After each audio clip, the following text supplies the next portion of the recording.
பிஸ்மில்லா ரஹ்மான் ரஹீம். அஸ்ஸலாமு அலைக்கும் ரஹ்மத்துல்லாஹி வபரகாத்துஹு. அல்லாஹும்ம ஸல்லி வஸ்லிம் அலா Muhammad. WHO world health organisation அவங்களுடைய கணக்கெடுக்கப்படி இந்த உலகத்துல டோட்டலா 1.92 பில்லியன் முஸ்லிம்ஸ் இந்த உலகத்துல வந்துட்டு இருக்கோம்.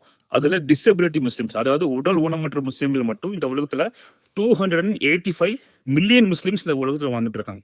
அதுல குழந்தைங்க மட்டும் 42.75 மில்லியன் குழந்தைங்களுக்கு உடல் ஊனம் மட்டும் இந்த உலகத்துல வந்துட்டு இருக்காங்க. கை இல்லாம, கால்கள் இல்லாம, கண் பார்வை தெரியாம, நடக்க முடியாம இந்த உலகத்துல வந்துட்டு இருக்காங்க.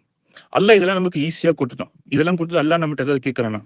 இவ்வளவு பணம் கொடுத்தா உனக்கு கண் பார்வை தரேன், இவ்வளவு பணம் கொடுத்தா நான் உனக்கு பேசக்கூடிய தௌஃபீக் தரேன், இவ்வளவு பணம் கொடுத்தா உனக்கு நடக்கக்கூடிய தௌஃபீக்னு சொல்லிட்டு அல்லாஹ் நம்மகிட்ட ஏதாவது கேட்கறாங்க. நம்ம பேசிக்கா ஒன்று புரிஞ்சுக்கணும். இந்த உலகத்துல நம்ம ஒரு வீட்டுல இருக்கணும் வைங்களேன், நம்ம மாசம் மாசம் தண்ணி பில் பே பண்ணணும், கரண்ட் பில் பே பண்ணணும், கேஸ் பில் பே பண்ணணும், வைஃபை பில் பே பண்ணணும், வண்டி இருந்தா வண்டிக்கு பெட்ரோல் போடணும். இது இல்லாம ஒரு நாள் நம்ம போடாம இருந்துட்டா என்ன ஆகும்? நான் கரண்ட் பில் பே பண்ணல, என்ன பண்ணும் கவர்மெண்ட்? ஒரு மாசம் 2 மாசம் பார்ப்பான், 3ஆவது மந்த் கரண்ட் பில் கட் பண்ணிடுவோம்.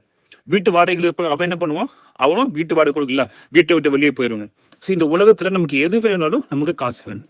இதெல்லாம் எல்லாம் எனக்கு ஈஸியா கொடுத்துட்டு நம்மகிட்ட ஏதாவது காசு கேட்கணும். நம்மகிட்ட கேட்கறது எல்லாம் ஒண்ணுதான், இந்த அடியான் எனக்கு நன்றி செலுத்த மாட்டானா, அல்ஹம்துலில்லாஹ்னு சொல்ல மாட்டானா.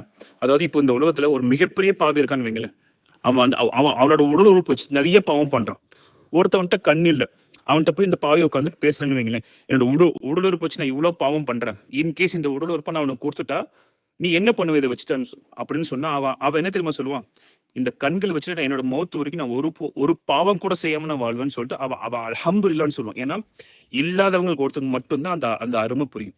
இப்போ ஒரு பேரண்ட்ஸ் இருக்காங்க, குழந்தைங்க பார்க்ல விளையாண்டு இருக்காங்க, இந்த குழந்தைங்களுக்கு கண் இல்லாம கால் இல்லாம உட்காந்துட்டு இருக்காங்க. அந்த பேரண்ட்ஸுக்கு மட்டும்தான் அந்த வலி புரியும், ஒரு கண்ணோட அருமை, ஒரு காலோட அருமை, ஒரு பேசக்கூடிய திறமையோட அருமை. ஸோ ஒரு விஷயம் இல்லாதப்பதான் அதோட அருமை புரியும். அல்லாஹ் நமக்கு அல்ஹம்துலில்லாஹ் நடக்கக்கூடிய தௌஃபீக் கொடுத்துருக்கானா. சைக்கிள் இல்லையா, பிரச்சனை, நான் நடந்து போறேன். அல்லாஹ் எனக்கு சைக்கிள் கொடுத்துருக்கான்னா அல்ஹம்துலில்லாஹ் நான் சந்தோஷப்படுறேன். அல்லாஹ் எனக்கு வீடு கொடுத்துருக்கான், அல்லாஹ் எனக்கு கண் பார்வை கொடுத்துருக்கான். நம்ம என்னைக்கு அல்லாவுக்கு அதிகமான முறையில் நன்றி செலுத்துவோமோ அல்லாஹ் அதை நமக்கு அதிகப்படுத்துவோம். ஸோ நம்ம இந்த உலகத்துல வரப்போ எந்த விஷயமும் கிடைக்கலையா, நோ ப்ராப்ளம், கிடைச்ச விஷயத்தை விட்டு சந்தோஷப்படுவோம். எப்போ நம்ம கிடைச்ச விஷயத்தை விட்டு சந்தோஷப்படுவோமோ அல்லாஹ் அதை அதிகமாக்குவோம்.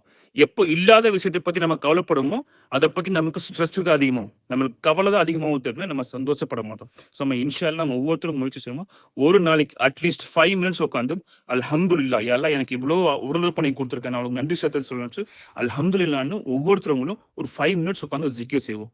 அஸ்ஸலாமு அலைக்கும் ரஹ்மத்துல்லாஹி வபரகாத்துஹு.